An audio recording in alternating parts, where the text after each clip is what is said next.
Hello, and welcome to the latest episode of The Lazy Hypnotherapist. I, as always, am your host, Lily, a certified hypnotherapist and a trainer of conversational hypnosis. Thank you so much for joining me today, whether you're watching me on YouTube, hello, or whether you are listening to me on your favorite podcast platform. Maybe you're in the car, maybe you're having a beautiful long walk. Thank you so much. I have been so just excited by some of the responses that I get from this podcast. Now, this isn't the biggest podcast in the world. It has a very select group of listeners, but what I've kind of found over my time in business, for so long I wanted to be the biggest and the best and the most watched and the most listened to, but now I just so value quality over quantity, and you are the most quality group of listeners, and I just feel so grateful that you want to hear me talk. And I love doing this, and it's such a fun thing for me to do because I just get to talk about things that I'm really passionate about, and clearly you guys are as well, which is really cool. So today I want to speak about love. I want to speak about the subconscious rules of love more specifically. Maybe it's because I'm getting married next week. Maybe it's love is in the air for me.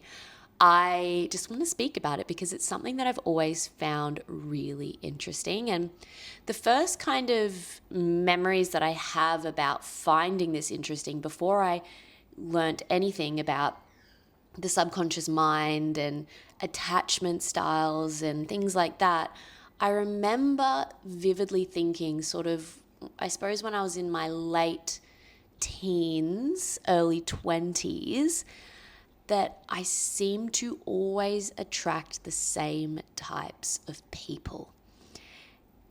Different people, but the same types, and they would treat me in the same way. It would like follow a very similar theme and a very similar pattern. And it wasn't until I kind of started to really delve into the subconscious mind that I actually began to understand, oh my gosh, there's a reason for this. It's not just that this is dumb luck and this is a coincidence, I just seem to attract these guys. It was a pattern that I was following. And I then, when I started to work in this area, I started working with a lot of women that were finding that I can only attract this one type of person who treats me in this one type of way. And I want to make a big distinction early on in this episode that when I say attract, there's no fault in it. So it's not you attract this type of person, so therefore how they treat you is your fault, or anything like that. It's just simply not the case. It is our conditioning. It is the way that we perceive love from a very early age, and the things that we begin to feel that we deserve. There's no fault in that. You know, the person that ends up in these type of relationships is not at fault. It's just how our mind begins to feel about love, and what we learn, I suppose, is okay to accept, and what we oftentimes think or feel, believe that we deserve. And yeah, there's no fault in that. I just really want to make that super clear. And it's just like anything, you know, any beliefs that we develop when we're young, like there's no fault in that. There's no culpability. I always say to my clients, you know, there's a difference between culpability and responsibility. So much of our conditioning and our inner belief systems, we do not have blame for that. We are not culpable, but unfortunately or fortunately, we are responsible for the change that we make to that and the commitment that we have to that. So we are the only ones that can make the change there. And if we are privileged enough to be able to access the help to do that, to be in a state where we can actually identify that that's an issue, there's so much privilege in change. And I don't think we think about that very often. There is so much privilege in being able to access help and to access change. But if we are in the position where we can, then there is so much change that can be made to this.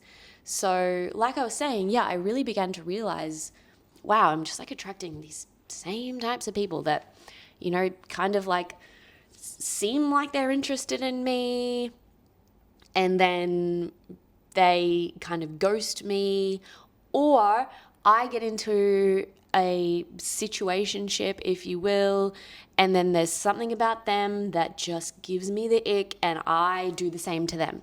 And it was like these just really recurring patterns.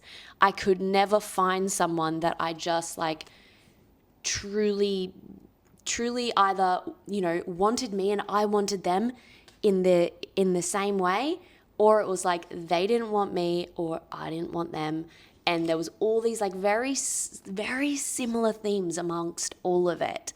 And I actually remember going and seeing a hypnotherapist to specifically work on this, because I was like, something's going on here. I'm not seeming to be able to attract the type of relationship that I want. And at that time, I was ready for a relationship. I wasn't actively searching for it, but I was ready for it. And so I went and saw a hypnotherapist, and we worked on all these kind of inner limiting beliefs that I had about my own self-worth, about what I thought I deserved in a relationship, about how maybe I thought I wasn't capable of a relationship. There were all these beliefs that sort of unknowingly were there for me. And I went and saw this hypnotherapist, and we did this really great work, and lo and behold, a month later, I met my partner, the man that I'm about to marry. You could call it coincidence. For sure you could. I don't think anything like that is a coincidence. I think it all happens for a reason. And from there, I was like, this work is important. And whenever I can, and whenever a client comes to me that's wanting to work on these inner beliefs around relationships, I'm like, yes, let's do this, because I know the power of it. So I want to kind of get into a little bit of the sort of, why behind this, and the how of how this actually sort of begins to happen. And I'm looking down at my notes here. If you can see me on YouTube, I'm looking down at my notes, because there's some specific things that I find really need to be spoken about when it comes to this. So love, it feels natural, but it isn't neutral. So there's not ever neutral feelings towards love. We develop feelings about it. So your subconscious mind, it has a rule book for love that was written, listen to this, long before your first relationship. So before you even ever get into a relationship, you have a rule book, a subconscious playbook, rule book patterning about love before you've even experienced that kind of romantic love. And to me, that is just like, what? It's fascinating. And like the fascination that I have with the subconscious mind is never ending, because how can we already have exactly our rule book about love before we even get in a relationship? Like, it's amazing, but of course it makes sense. So your subconscious mind, it decides who feels safe, how much closeness feels comfortable, and what love is supposed to feel like. Oftentimes it will be kind of between calm and chaotic. And as I'm kind of like talking about this, I want you to be thinking about your own life and your own development of beliefs around love, and how maybe in childhood that could have been formed, because that's where it is formed. Typically through our parental figures, the love that we receive and the way in which we receive it or don't receive it. So as children, we learn what love feels like, not what it means.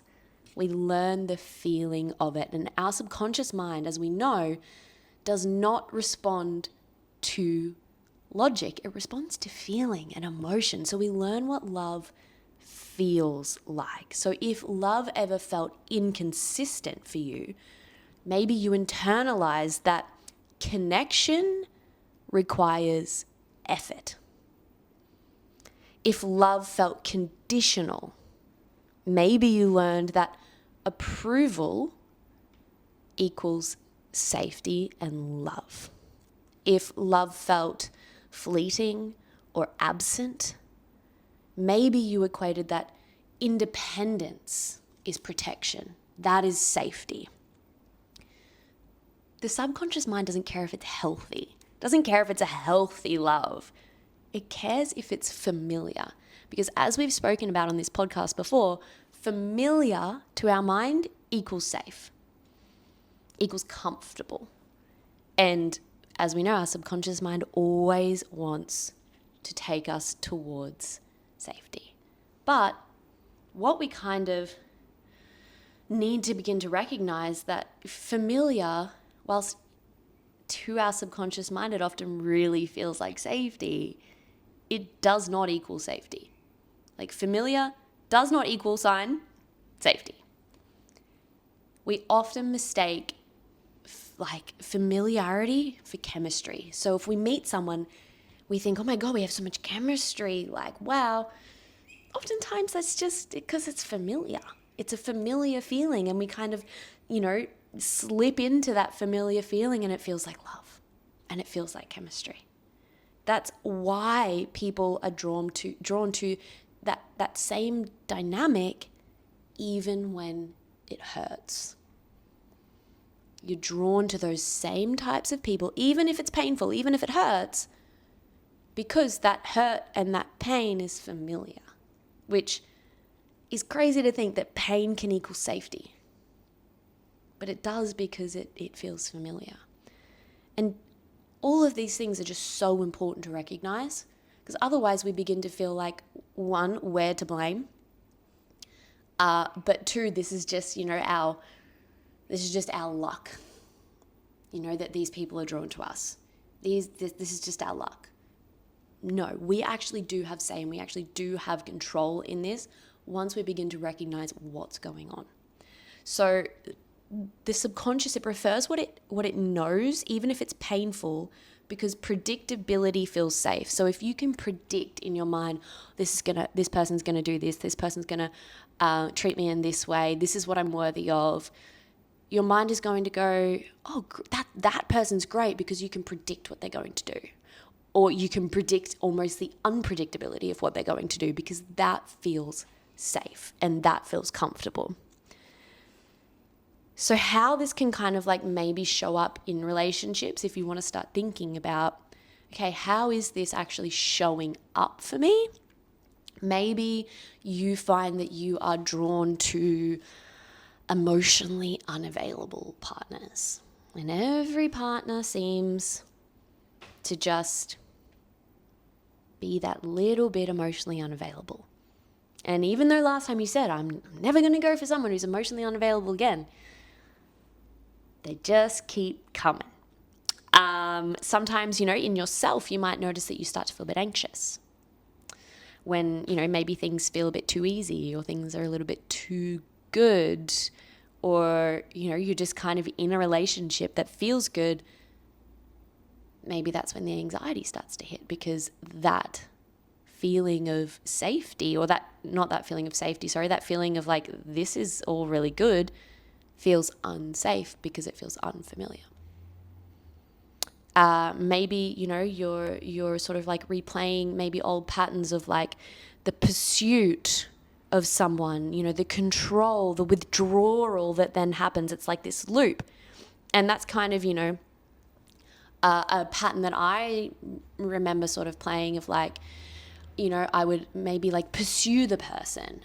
And, once they, decided that they wanted me, then that felt uneasy. So then I would withdraw, and then I would kind of just like keep repeating the pattern.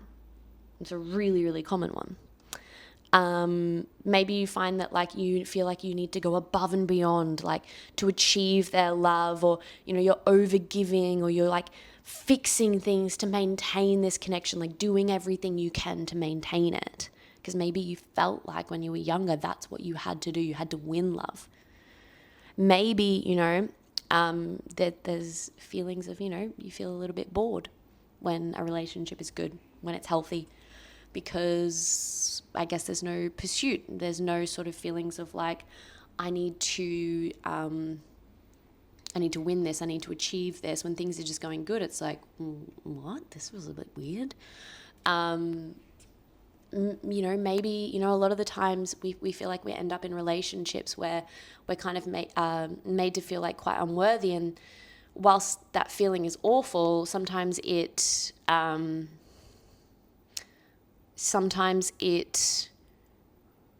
kind of confirms what we feel about ourselves, which isn't a nice thing, but oftentimes it's true. There's so many, we look to have our beliefs confirmed because that makes us feel right. And that makes us feel like we understand and we have certainty about how we are and what we deserve. So even if what we feel is right is that we suck, we'll oftentimes try and find other people that confirm that to us, that we suck, because that makes us feel right. And oftentimes when there are people there that think we totally don't suck and we're amazing, we kind of don't pay attention to them because, well, they don't confirm what we believe. It's all very, very interesting. And I hope maybe your mind is kind of ticking at the moment of like, oh my God, like, yeah, these same types of relationships do keep coming up for me, or I keep behaving the same way in a relationship, or, I do feel this way when this starts to happen. And like I said, there's no culpability, there's no blame. It's just recognition and understanding that once we begin to understand this, we're the ones that are responsible for the change that we make to it. So culpability, no. Responsibility, yeah. This is all to say, how can hypnotherapy actually help, and how specifically can conversational hypnotherapy help? Because that is so specific to you. Like, whilst say you and I might both have, let's think, anxious attachment, right? We might both have anxious attachment. Cool, we could do, a hypnotherapy script on anxious attachment, sure. But the reason that you have anxious attachment will 100% be very different than the reason that I have it, because we have two completely different lives. So that's why I always steer towards conversational hypnosis, because it specifically targets you, the individual in front of me. And we get to work specifically with your triggers, your beliefs, and your whys behind them. The themes might be very similar, but the actual instances, very different. So how hypnotherapy can actually help is like we begin to analyze and understand exactly your unique position, and we get to recreate safety for you. We get to bring in new understandings and awarenesses about safety so that we can actually create that safety within your nervous system. We get to rewire the beliefs and the feelings around relationships, because we get to make new emotional associations with love. We don't just talk about it logically. We actually get to recreate those new associations. You can help yourself to feel like safety with being seen, safety with being in a relationship that's good, and recognizing that that's an okay thing. You get to redefine love for yourself, that maybe it gets to be calm and it doesn't have to be chaotic. We do that by really infiltrating these beliefs and understanding them specifically and making new associations and meanings that are in line with where you're at in life now, as opposed to when you developed the feelings, which most likely would have been in childhood. And like I always say, would you have a child run your life? Would you have a child run your love life? No. So we need to make the changes as adults. We get to begin to believe that, what if love didn't have to be intense to be real? What if calm was your new version of chemistry? Like you get to notice that it gets to be easy, right? So to kind of like close this off, I've got it written here that like I want to invite you to just kind of reflect. And I want you to ask yourself, if your subconscious could rewrite one rule about love, what would it be? And maybe just begin to ask yourself, why don't I have that rule now? Maybe where did that come from? And how can I begin to notice this in my life and begin to bring a sense of safety to myself? That means that you get to start to take ownership of all of this and control and responsibility, not culpability. I find it absolutely fascinating.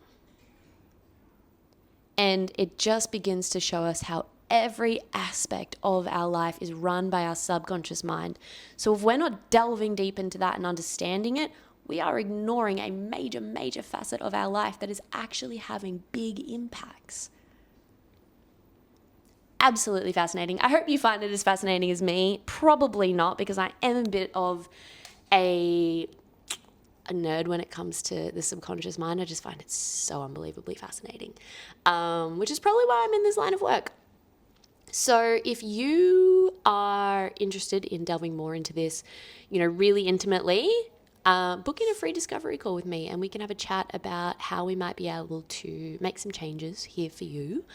If you are a therapist or practitioner listening to this and you're thinking, I want to know how to help my clients in this way, you can also book in a free discovery call if you just want to chat and have some questions. But you can also sign up to my Master Conversational Hypnosis course, where you can start learning straight away and then come along to any of the live trainings whenever you want.